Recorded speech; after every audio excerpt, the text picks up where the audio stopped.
सेगुड़ाक तो अतीतर पृष्ठा मलिन पड़गलानी से जहाँ हो किछिटा मने अच्छी मोर प्रथम नाटक थिला हास्यरसात्मक नाटक फतुरानंदंकर कलिकती चेंक माने दीटा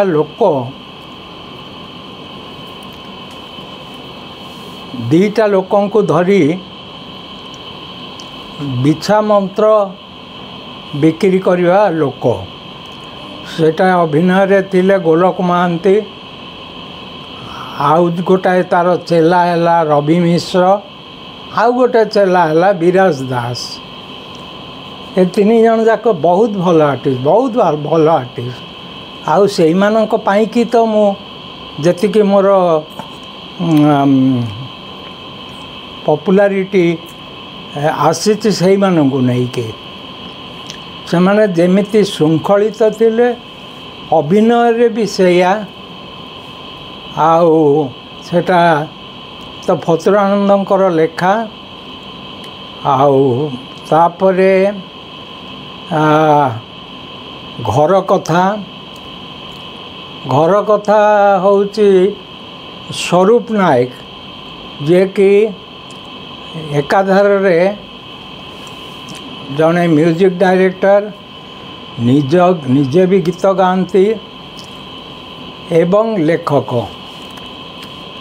तांकु मु रिक्वेस्ट कली तुम गोटे लेख ना कौन लिखी विषय वस्तु से मु कहली जे गोटे कथा लेख से को फोन बर्तमान जमी मोबाइल से फोन भी दुर्लभ का घर को घर जदि फोन लगिला साई पड़िशा चली आसवे टिके फोन देल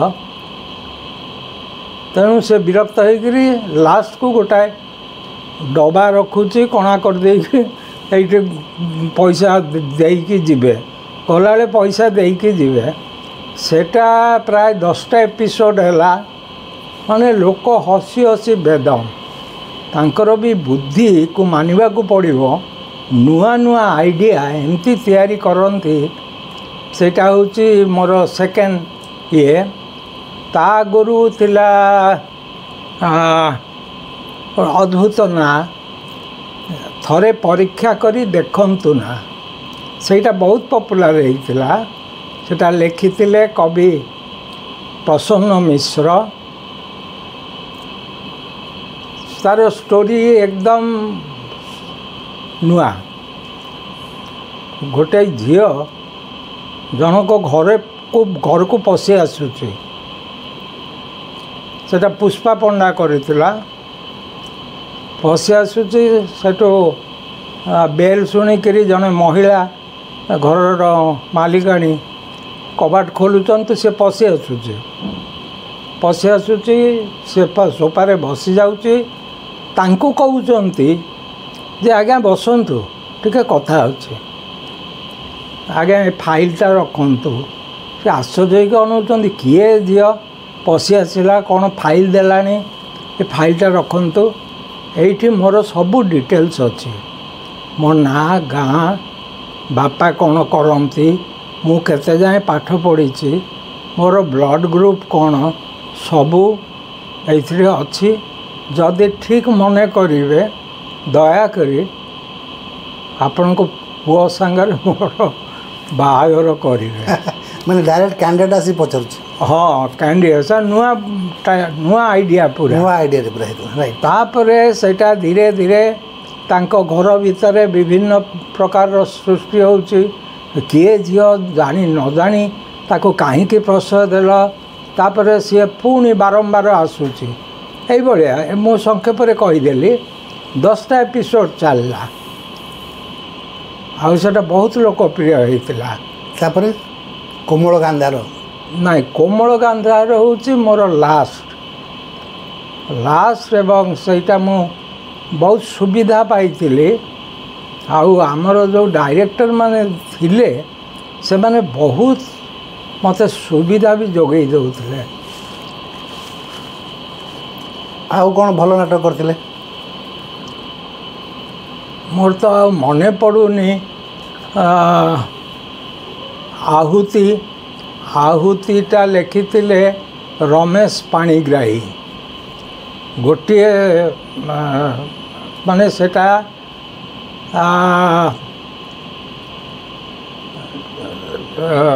ସେଥିରେ ବି ପୁଷ୍ପା ପଣ୍ଡା ରୋଲ୍ କରିଥିଲା, ଡବଲ୍ ରୋଲ୍, ମା ଆଉ ଝିଅ।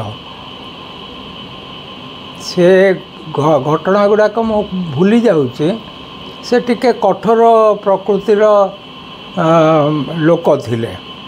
ଘରର ଯିଏ ମାଲିକ ଯେତେବେଳକୁ ଝିଅ ହେବା ଶୁଣୁଛନ୍ତି, ସିଏ ମେଡ୍ ସର୍ଭେଣ୍ଟ ତାର ଯିଏ ତାକୁ କହୁଛନ୍ତି ତୁ ତୋ ଘରେ ରଖ, ମୋ ଘରେ ପୁରେଇବୁନି। ତାପରେ ଏମିତି ଘଟଣାକ୍ରମେ ସେ ଧୀରେ ଧୀରେ ବଡ଼ ହେଉଛି। ତାପରେ ସେ ବହୁତ ଦୁଃଖଦାୟକ ଗଳ୍ପ ସବୁ। ଲାଷ୍ଟକୁ ଯେତେବେଳେ ସେ ବଡ଼ ହେଉଛି ତାକୁ ଦେଖୁଛି ସେ ଏବଂ ତାଙ୍କର ମିଳନ ହେଉଛି। ସେଇଟା ଯେଉଁଟାକି ଲେଖିଥିଲେ ରମେଶ ପାଣିଗ୍ରାହୀ। ସେ ଭିତରେ ଗୋଟିଏ ଜିନିଷ ହେଉଛି ଏଇଟା ଷ୍ଟୁଡ଼ିଓ ପ୍ରୋଗ୍ରାମ୍। ଷ୍ଟୁଡ଼ିଓ ମାନେ 4ଟା କ୍ୟାମେରା, ମଲ୍ଟି କ୍ୟାମେରା ସେଟଅପ୍ରେ ହେଇଥିଲା। ସେଇଠି ଗୋଟିଏ ଘଟଣା ମୁଁ କହିବି ଯେ ଆମର ଯେଉଁମାନେ ବସିଥିଲେ ପ୍ୟାନେଲ୍ରେ, ମାନେ production panel, recording panel, vision ମିକ୍ସିଂରେ ଇଞ୍ଜିନିୟର ମାନେ ବସନ୍ତି। ସମସ୍ତଙ୍କ ଆଖିରୁ ଲୁହ ଗଡ଼ୁଛି। ମୋତେ ଦେଖିକି ଆଶ୍ଚର୍ଯ୍ୟ ଲାଗିଲା। ମାନେ ଏତେ ଜୀବନ୍ତ ଅଭିନୟ ସେମାନେ କରିଥିଲେ, ଆଉ ଷ୍ଟୋରି ବି ଏମିତି ଥିଲା। ଦିନେ ଗୋପାଳ ଛୋଟରାୟ, ବିଶିଷ୍ଟ ନାଟ୍ୟକାର, ସିଏ ଆସିକିରି ମୋତେ ଦେଖା କଲେ। ମୁଁ ଉଠିକି ଠିଆ ହେଇ ନମସ୍କାର କଲି ଏବଂ ଆଶ୍ଚର୍ଯ୍ୟ ବି ହେଇଗଲି ଯେ ଗୋପାଳ ଛୋଟରାୟଙ୍କ ଭଳିଆ ଏତେ ଦାମୀ ଲେଖକ ମୋ ପାଖକୁ କାହିଁକି ଆସିଛନ୍ତି। ମୁଁ ବସିବାକୁ କହିଲି। ସେଇଠୁ କହିଲେ, ତାପସ ବାବୁ, ମୁଁ ଆପଣଙ୍କର ସବୁଯାକ ନାଟକ ଦେଖେ, ଆଉ ମୋର ଇଚ୍ଛା ଆପଣ ମୋର ଗୋଟେ ନାଟକ କରିବେ। ମୁଁ ଡରିଗଲି ଆକ୍ଚୁଆଲି, କାରଣ ଏତେ ନାମୀ ଦାମୀ ଲେଖକ। ମୁଁ କହିଲି, ଆଜ୍ଞା ମୁଁ କ'ଣ ପାରିବି? ନା ନିଶ୍ଚୟ ପାରିବେ ଆପଣ, ଆଉ ମୋର ବହୁତ ଇଚ୍ଛା ଅଛି ଆପଣଙ୍କ ହାତରେ ମୋର ଗୋଟେ ନାଟକ ହଉ। ସେଇଠୁ ମୋତେ ଟିକେ ଡର ଲାଗିଲା। ମୁଁ ସେଇଠୁ କହିଲି, ଆଜ୍ଞା ମୋ ହାତରେ ହେବ କି ନାହିଁ? କହିଲେ, ଆପଣଙ୍କର ସବୁ ନାଟକ ମୁଁ ଦେଖିଛି, ମନେ ହୁଏନି ଯେ ସେଟା ମୋ ଲେଖା, ଯେମିତି ସେ ଚରିତ୍ର ନିଜେ କହୁଛି, ଘୋଷିକିରି କହୁନି। ଆପଣଙ୍କ ସେଇଟା ହେଉଛି ମୂଲ୍ୟବାନ ଜିନିଷ। ସେଇ ଜିନିଷଟା କାହା ପାଖରେ ନାହିଁ। ସେଠୁ ମୁଁ ବାଧ୍ୟ ହୋଇକି ନେଲି। ଯେଉଁଦିନ ଟେଲିକାଷ୍ଟ ହେଲା, ତାଙ୍କ ବହି ନାଁ କ'ଣ ହେଲା? ସେ ଯେଉଁ ବହି ତାଙ୍କର, ତାର ନାଁ ହେଉଛି ଚିତ୍ର ବିଚିତ୍ର। ସେ ତା ପରଦିନ ଆସିକି ମୋ ରୁମ୍ରେ ପୁଣି ପହଞ୍ଚିଲେ। ମୋ ହାତ ଧରି ପକାଇଲେ, କହିଲେ ଯେ ଏତେ ସୁନ୍ଦର ଆପଣଙ୍କର କରିଛନ୍ତି, ମୋତେ ଏତେ ଭଲ ଲାଗିଲା କ'ଣ କହିବି। ମୁଁ ସେଇଥିପାଇଁ ମୁଁ କାଲିଠୁ ଭାବୁଛି ଯେ ଆଜି ରାତି ପାଇଲେ ଯାଇକି ଆପଣଙ୍କ ସାଙ୍ଗେ ଦେଖା କରିବି। ଏସବୁ ମୋର ପାଇଁ ପୁରସ୍କାର, ଆଉ କିଛି ନୁହଁ। ତାପରେ ମୁଁ କରିଛି ଜ୍ଞାନପୀଠ ପୁରସ୍କାର ପାଇଥିବା ବୀଣାପାଣି ମହାନ୍ତି, ତାପରେ ପ୍ରତିଭା ରାୟ। ଆଉ ଗୋଟେ ନାଟକ କରିଥିଲି, ଯିଏ ଆମର ମୁଖ୍ୟମନ୍ତ୍ରୀ ଥିଲେ ରାଜ୍ୟର, ନନ୍ଦିନୀ ଶତପଥୀ ସୁଲେଖିକା, ତାଙ୍କର ଗୋଟେ ବହି କରିଥିଲି। ସେଇଠି ଗୋଟେ ମଜା ଘଟଣା ଅଛି। ମଜା ଘଟଣା ହେଲା ଯେ ଆମେ ସରକାରୀ ନିୟମ ପାଳନ କରିବାକୁ ବାଧ୍ୟ।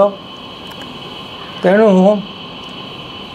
ଲେଖକ ହଉ, ଗୀତିକାର ହଉ, ସଙ୍ଗୀତଜ୍ଞ ହଉ, कि अभिनेता हो कि लेखक हो तांकर परमिशन नवा दरकार सेटा हुए कॉन्ट्रैक्ट हुए से कॉन्ट्रैक्टटा करने को मु भूली जाइली हठात जो कहीं ना हाथ में समय न थाए यही गोटाए आज नाटक सरला तापर दिन सकाळु आउ गोटाए तेणु से जो ये भितर भूली जाइली जो मन पड़ा से आमर से प्रसारण हवा पाखापाखि हो गलानी किंतु परमिशन नियानी कॉन्ट्रैक्ट तैयारी होनी कौन करी सेठू मुझे गोटाए कॉन्ट्रैक्ट तैयारी कली जोटा को पाखक गली नंदिनी सतपथी पाखक बहुत भय गली मु कहली आज्ञा एटा किंतु तांको कहलिनी जे कॉन्ट्रैक्ट हो जाइछि बोली कही से कथाटा लुचैली भगवान अच्छा देखा आ कौन मु कहली मैडम ए कॉन्ट्रैक्ट टिके आपनक सिग्नेचर दरकार से कहले हाँ दियो अन्य कहीं हेले कॉन्ट्रैक्ट देखिदे हाँ कौटी साइन करिया को हम देखईदेले से साइन कर दियंती किंतु नंदिनी सतपथी गोटे परे गोटे पृष्ठा लेउटे चलले तापरे सिग्नेचर करदेले सेठू मु सेटा को तापरे टेलीकास्ट जो दिन हवा कथा कली एटा मो पाई गोटाए विपज्जनक कार्य थिला एवं भगवान ही भरोसा हेले।